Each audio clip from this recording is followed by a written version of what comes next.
Hey YouTube, welcome to my channel. I'm Nikki from Janik Fashions, and in this video I'll be walking you through my most recent project. So I wanted a case for my new Serger, and recently a box came in the mail and I was so excited that it was the exact size box that I needed for my case. So I decided to give the box a makeover. You don't have to wait for the right size box. You have a couple of other choices. You can either use the box that your machine came in, or you can revive that inner mathematician in yourself and calculate the size of each face.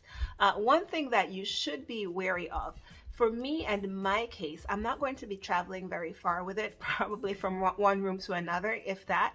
But if you think you're going to be using your case a lot and you want it to be sturdy, you might even want to consider layering cardboard and having something stronger than just one layer. So I had a chance to reflect on the process, and even though I loved how it turned out, there are certain decisions that I would have probably made differently along the way.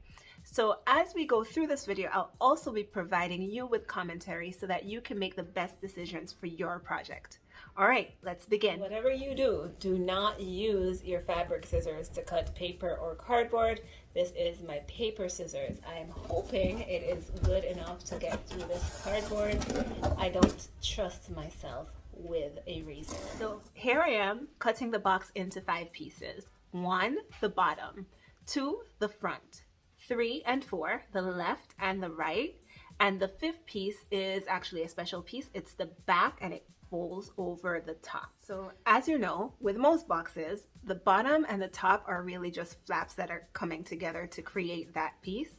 So I used box tape and I made sure to tape those flaps up together really well so that I could have one solid bottom and so that the top could also be one solid thing. I took the box, cut it apart, and reassembled it into the shape I need. So right now we're looking at multiple parts of the bottom that I put together with some box tape so that I could have the bottom of my case. So this is the side, and it's going to fold over like this. And we have the back, which is going to come and go over like this. And you might be looking at this and thinking, okay, this is literally just a box. And you're right, it is currently just a box. In order to make my carrying case, I will be using multiple things in addition to the cardboard box. I will be using fabric, so I have an upholstery fabric here that I got from Joann. I also have an inner fabric that I'll be using that is flannel and super soft, so that will help cushion it on the inside. I got some Velcro that I will be using as well as my closure. And I have canvas that I will be using as the straps. The first piece of fabric that I'll be cutting is to cover the bottom of the box. I will be leaving approximately a 1-inch seam allowance around this piece of cardboard. Now I'll be cutting the inner lining to match. Here I have my cardboard, and I have the upholstery fabric on one side and the flannel on the other side, and I'm going to go ahead and take this to the machine and top stitch it. And I pinned everything so that I can hold it in place. In order to sew around the cardboard, I don't want to stitch into the cardboard, I've taken my small zipper foot and I'll be using that. Alright, so here we have the bottom of the case all complete. The reason I did this with a top stitch instead of seamed it and turned it around is because I want to be able to work with the seam allowance in order to attach the other pieces. Now I'm going to do something similar for the other parts of the box. So here I have the back of the box along with the top of the box joined together, which is going to go ahead and close over like that. This is the front of the box, and these are the sides. And so I'm going to cut these out, and I'm going to make sure that the fabric that is going around them fits them, but I am not going to close them in like I did the bottom, and you'll see why in a sec. I covered each piece of cardboard with the fabric, the outside fabric and the inner fabric, and I positioned the straps where I wanted them to lie on the back of the box and the front of the box. So this piece here is the back and the top. Here is the front, and these are the 2 sides. So what I'm going to do now that I have this pinned, I'm going to mark this out because I'm going to have to remove some of these pins in order to sew the straps on. Okay, so at this point you may be wondering, how did I figure out where the straps should go? So likely your box, your machine, your case are different from mine. So instead of sharing measurements with you, I will share what I did so that you can do the same. So what I did at this point, I assembled everything, standing up the sides, the back and the front with the fabric covers in place.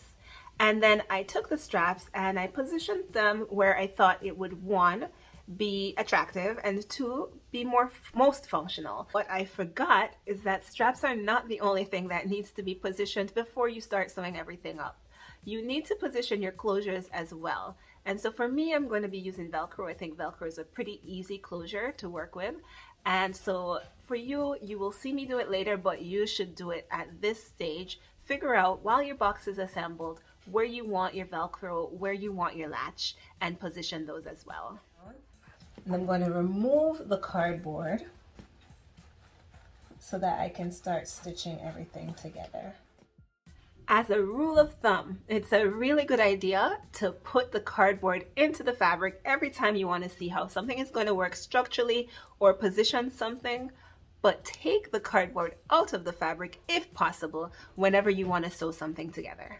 Before we sew up the side seams, it's important for us to get these straps on. In case it isn't clear here, I'm actually only sewing the strap to the outer fabric. I unpinned just enough so I could sew the strap to the outer fabric and not the inner fabric. We cannot sew those two layers together or we won't be able to get our cardboard in and out as we need to as we construct this box. Notice I'm sewing on the strap in multiple places. I actually have 5 sets of parallel stitches every time that the strap meets the case. And the reason for this is to really spread out that force and make the strap and the bag stronger. I could have made that even better if I had taken the strap all the way to the bottom of the case and wrapped it around the whole case. So again, because I'm not bringing my serger everywhere, it's not something that's going to travel everywhere with me. I think it's enough to just do it down the sides, but I still want to make sure it's strong enough. All right, so I wrapped each of the parts of the box with the fabric that I have. The nice pretty one on the outside and the soft one on the inside. And I also added the straps. I finished adding the straps and I added Velcro. I should have also attached the latch at this point. Thankfully, when I remembered to do it, it was not too late.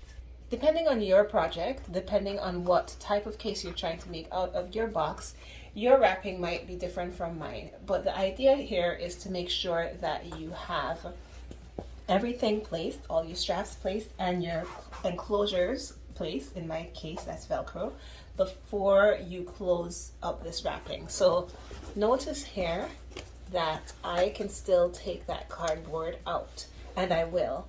The only part of this box that has been closed all the way around is the bottom. I'm actually going to be removing the cardboard from all the other parts so that I can assemble the fabrics together. Then once all the fabrics are assembled, I'm going to stick the cardboard back inside. I took the pieces of cardboard out and I pinned the front, the sides, and the back together, right side to right side. And I actually put the cardboard back in so that I could make sure structurally everything made sense. So when I stand it up, it actually does look like everything is going to work well, but I just realized I forgot something. So I do also need a latch here because there is no flap that's going to go over from the top over to the front.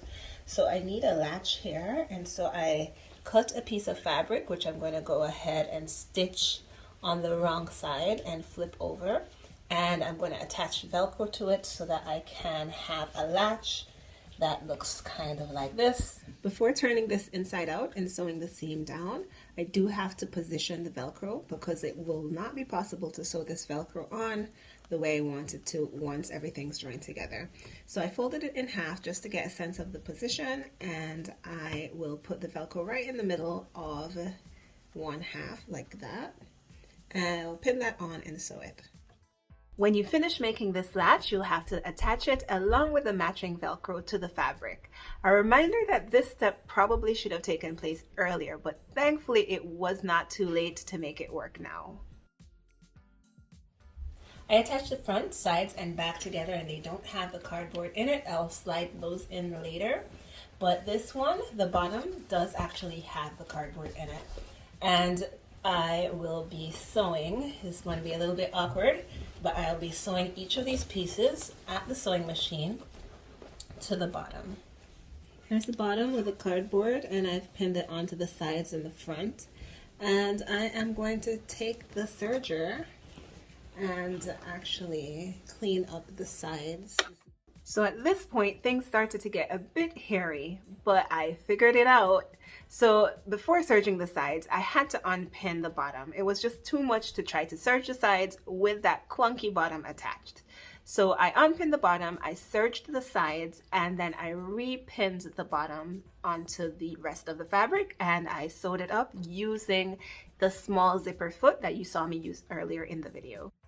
At this point, I was almost done, but I still needed to figure out how I was going to close up the parts that I left open in order to insert the cardboards. So I tried to get some decorative stitching by serging, awkwardly serging. That didn't work out very well. I tried some hand sewing, not great. And so eventually I did just have to do a combination of hand sewing and awkward serging. And here is what it looks like. While it is on the inside of the box, I would have loved to get a nice professional finish on the inside, just like the outside. So if you have any suggestions on how you would finish the last part of this project, please leave them in the description below. I would love to see your ideas. So if you decided to make this case, I would love to see how it turned out. Please go ahead and link a picture to your case in the comments below. Alright, if you enjoyed this video and you want to see more DIY projects like this one, don't forget to press like, don't forget to subscribe, and hit the notification bell. Alright.